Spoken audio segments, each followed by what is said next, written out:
I'm in GIMP and I'm ready to choose a photograph that I want to turn into a wanted poster. So it seems the obvious one, staring me right in the face, is this photograph of Sharon here. So I'm just going to drag that into the GIMP's work surface. And there we go, that'll certainly do. So the first thing I'm going to do is isolate what we want to keep, just like we do when we're doing a cartoon portrait. So I've got the Paths tool, and I'm just going to click at various points around Sharon's head, just getting rid of the background basically. And I'm certainly not being fussy at all here. Just creating a little jagged area like there would be in a bust type picture.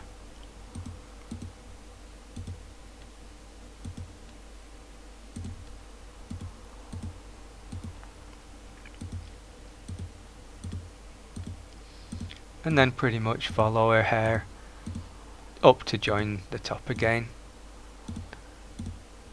So pretty loose really, no need to be too pedantic about that, that'll be certainly fine. So we want to select from that path, which you can see that we've done.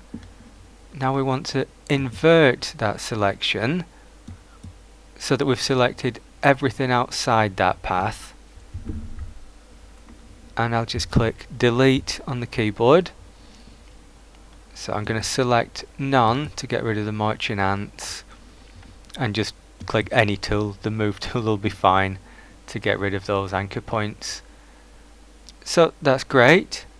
Now we want to do a photocopy filter, again just like we would for a cartoon portrait. So I'm going to take down the brightness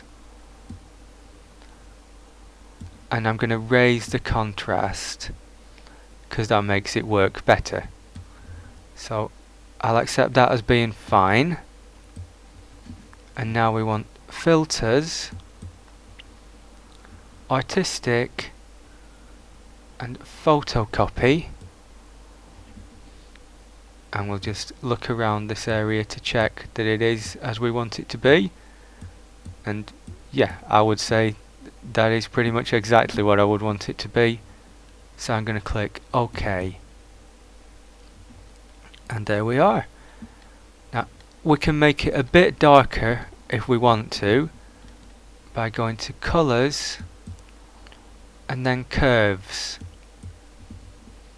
And what I'm going to do, I'm going to drag this bottom point way over to the right, and you should be able to see that she's getting darker. But the white bits we want to keep are getting darker too. So if I just drag this top over to the left, I would say that's about perfect. So I'm going to accept that as being OK. Right, that's a drawing of Sharon that I want to put on a wanted poster. So the next thing to do is to open the template for a wanted poster.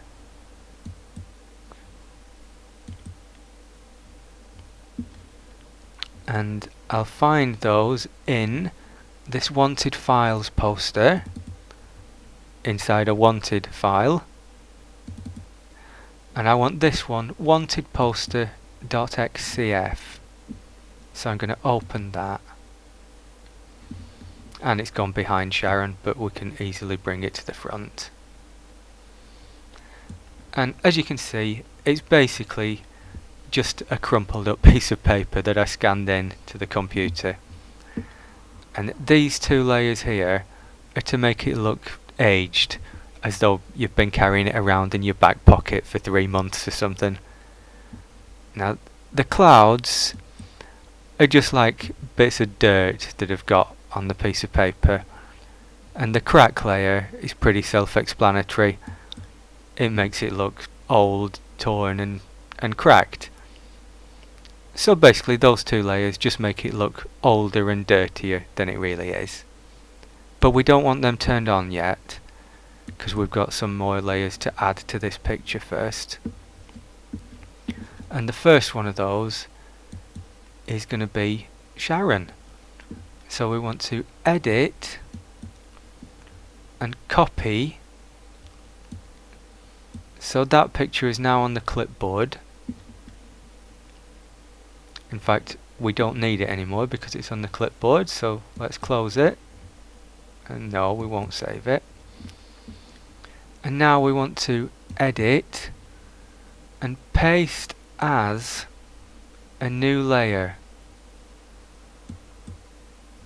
And there we are, that's the new layer called clipboard, and it's got a picture of Sharon in it. Let's get the move tool to move her where we want her to be, which I would think is about down here in the middle. And she's not quite big enough, so we can use this scale tool, and I'm gonna hold down the control key so that it gets bigger in proportion. If I try just dragging down, it still gets bigger in proportion, which is what I want it to do. And I would say that's probably about the right size for it to be. So yay, let's scale that. And there she is. Now obviously we don't want this to be a big white square on the sheet of paper, so we're just going to change the blend mode of this from normal. We're going to make it multiply. So there you go, now we have black ink on the crumpled brown paper that we started with. Fantastic! So all we've got to do now is add words to it pretty much, for which we want the text tool, and let's make sure that we've got the right font selected. I actually have, but you want to make sure it's Wanted Poster Caps, which is the font that you just installed on your computer. So select that one, and 100 points is about the right size, I would guess, for this too, but if your settings are different, change them to these. And let's start by putting Wanted up the top of the picture.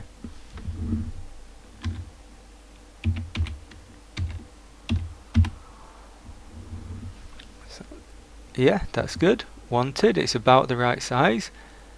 Get the move tool, and we'll just move it up to where we want it to be, which I would say is there, just a little bit down from the top and in the center of the picture. And we've got space to put a name or a reason that she's wanted.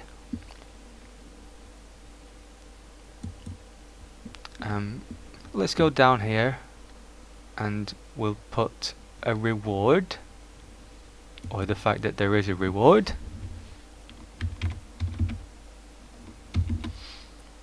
Now I think we want that to be a bit smaller, so let's experiment with the point size of that.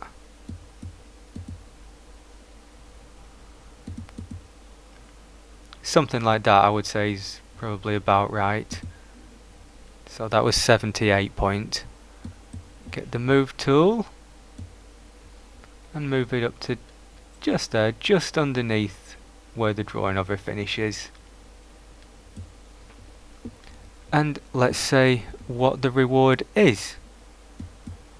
And in this case, I'm going to make it hugs and kisses.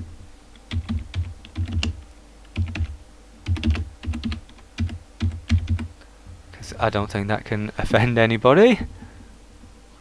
I'm going to make this the same size as the wanted though, so I'm going to take it back up to 100 point.